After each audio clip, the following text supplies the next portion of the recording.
Pak, Salah. kemarin ada berita-berita yang karena ada berita-berita yang mengenai Cidokom.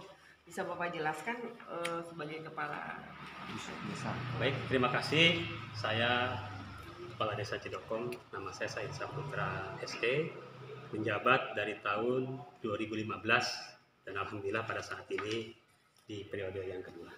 Terkait dengan berita yang disampaikan oleh keluarga besar ahli waris dari Pak Suroso, ini kita klarifikasi.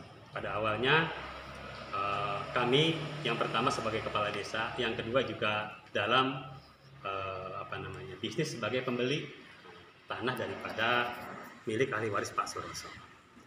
Terkait dengan perjalanan bahwa kami di tahun 2019 telah membuat satu kesepakatan jual beli dengan salah satu ahli waris dari Pak Suroso yang bernama Urip Supratikno pada tahun 2019 dan kami telah melakukan pembayaran dari kesepakatan itu.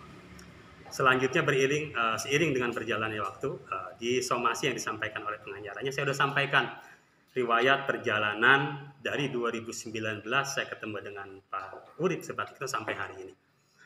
Singkat cerita bahwa pada akhir Ramadan kemarin sebelum Lebaran kami dengan Pak Aat Supratikno, anak tertua dari ahli waris Pak Suroso, membuat kesepakatan jual beli.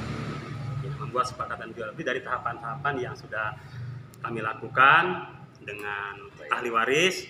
Nah, kami akhirnya kemarin itu membuat kesepakatan jual beli terakhir bahwa kami sebagai pembeli bersepakat membeli tanah ahli waris Pak Suroso dari jumlah yang ada di Desa Cidokom dari 5 SAM Pak Kadus ya. Totalnya 3, sekian meter ya. Itu di harga 6 miliar. Ya. Dari rangkaian perjalanan pembelian tanah tersebut, kami sudah melakukan tahapan pembayaran.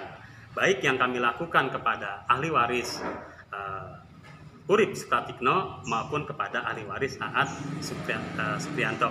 Ya, kami sudah lakukan pembayaran dan di akhir kemarin kami membuat kesepakatan jual beli dengan Aat Supriyatno itu sebesar 6 miliar di angka keseluruhan. Dan di dalam perjanjian kesepakatan jual beli itu kami bersepakat akan membayar di angka 6 miliar dipotong dana yang sudah masuk. Dan dilakukan pembayaran secara bertahap selama 2 tahun per 4 bulan sekali. Sudah kami lakukan itu. Dan di tengah perjalanan kami dengan kesepakatan yang sudah ada, kami kan menjual tanah tersebut dengan melakukan pengembangan. Dengan pengembang kami sudah bangun. Di tengah perjalanan Aat Supratikno beserta ahli waris dengan pengacara yang memberikan somasi kepada kami terkait dengan bidang-bidang yang ada. Kami juga tidak tahu karena kesepakatan sudah ada, pembayaran sudah kita lakukan, tiba-tiba secara sepihak dia memberikan somasi kepada kami untuk melarang melakukan pembangunan yang ada di atas tanahnya, kan gitu. Nah, berdasarkan somasi yang diberikan oleh pengacaranya dari ahli waris Pak Suroso, kami sudah menjawab dari beberapa pertanyaan yang disampaikan dan ada beberapa bidang yang dipertanyakan dalam somasi tersebut yang terjadi peralihan haknya sebelum saya menjabatan sih tidak tahu. Dan itu sudah saya sampaikan melalui somasi yang diberikan kepada saya dan alhamdulillah saya sudah 2 kali ketemu dengan pengacaranya. Yang pertama saya silaturahmi ke kantornya ke Bekasi. Dari somasi hari Jumat, Selasa saya sudah datang menjawab somasi yang disampaikan dan pertemuan kedua saya ketemu di rumah makan Saung Babe 2 Curug untuk mengklarifikasi permasalahan-permasalahan yang ada. Namun beberapa waktu kemudian mereka menerbitkan berita yang di media sosial yang barangkali warga saya dan teman-teman juga tahu berita itu.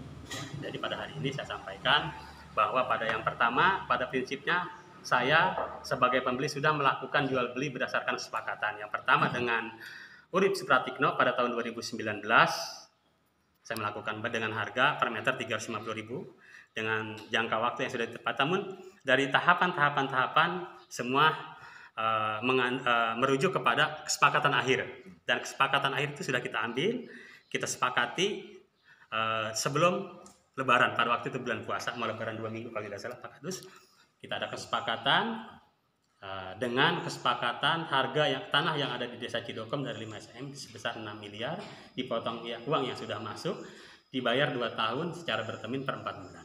Itu yang sudah kami lakukan. Kesepakatan sudah ada tertulis di atas materai, dan pada waktu kesepakatan itu pun kami melakukan pembayaran.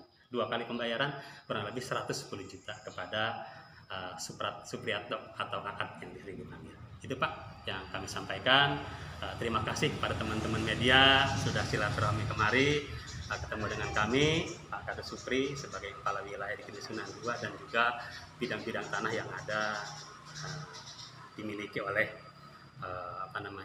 ahli waris Pak Suroso. Nah, itu yang saya sampaikan. Intinya bahwa saya tidak seperti apa yang disampaikan. Karena pada awalnya kita jual tanah ada dasar pembayaran dan kesepakatan jual beli yang sudah sama-sama disepakati ditandatangani di atas materai. Baik saya lakukan kepada Urip Supratikno pada tahun 2019 maupun kepada Supriyanto At pada tahun 2023, tepatnya sebelum Lebaran kemarin. Dan pada waktu tahapan juga akhir Desember 2022 kami melakukan pembayaran. Ya, di sini Di Aula Desa sebesar 50 juta. Pak Kades Supri juga yang menulis kwitansinya, dihadiri oleh 3 ahli waris, Aat Supriyatno, Urip Supratikno, dan Juwantoro. Itu mereka hadir dan menandatangani kwitansinya, kita semua ada. Seperti itu Pak. Jadi terima kasih atas kehadiran teman-teman semua dari media untuk klarifikasi tentang pemberitaan yang disampaikan oleh ahli waris Pak Suroso, namun tidak seperti itu. Ya, terima kasih atas kehadirannya. Mohon maaf bila taufiq wal hidayah. Assalamualaikum warahmatullahi wabarakatuh. Kalau bertanya, somasinya itu bentuknya apa sih? Somasinya mereka itu apa sih bahasanya? Oh, somasi yang disampaikan tertulis Pak, banyak. Banyak kita juga jawabannya sudah disampaikan, dan juga somasi juga akan ditembuskan kepada Pak Camat, kepada Polsek. Itu sudah klarifikasi somasi kita, jawaban somasi kita sudah saya sampaikan kepada Camat, sudah saya sampaikan juga kepada Pak Polsek. Karena ini loh Pak somasi yang dari Pak ini karena masalah ini supaya clear atau supaya apa ya kan, apa yang akan dilakukan sama Pak ini? Baik, harapan kami terutama kepada ahli waris ya, Pak Suroso, kita merujuk kepada kesepakatan yang sudah ada. Kita akan melanjutkan itu. Kalau memang kita etikat baik loh. Yang pertama saya sebagai kepala desa, yang kedua saya sebagai pembeli. Kalau tahu memang ingin menyelesaikan, kita sangat mengharapkan ini selesai. Permasalahan ini selesai secara baik, dan langkahnya itu sudah ada, dan itu sudah kita ambil dengan kesepakatan jual beli, termin pembayaran yang sudah disepakati di atas kesepakatan jual beli bermaterai. Itu sudah ada langkah kita dan ingin kita segera selesai. Kenapa saya berani mengambil langkah itu? Agar permasalahan dengan ahli waris Pak Suroso segera selesai dan permasalahan tanah di Desa Cidokom juga selesai. Itu harapan kami sebagai kepala desa. Tentunya sebagai pembeli kami merujuk kepada kesepakatan yang sudah ada. Baik pembayaran, walaupun dicicil, itu kan kita bayar. Dan di situ beritanya semua ada tahapan pembayaran tanah. Dari timing waktu, kesepakatan semua sudah kita rangkum di kesepakatan terakhir kemarin. Seperti itu Pak. Jadi artinya Bapak masih membuka diri untuk berkomunikasi? Insya Allah. Yang pertama, saya punya tanggung jawab sebagai kepala desa, ya, untuk menyelesaikan semua permasalahan ini di desa secara umum. Ya, secara pembeli, saya belum putus jual beli saya dengan beliau, ya kan? Karena belum ada hitung-hitungan. Kalau memang diputuskan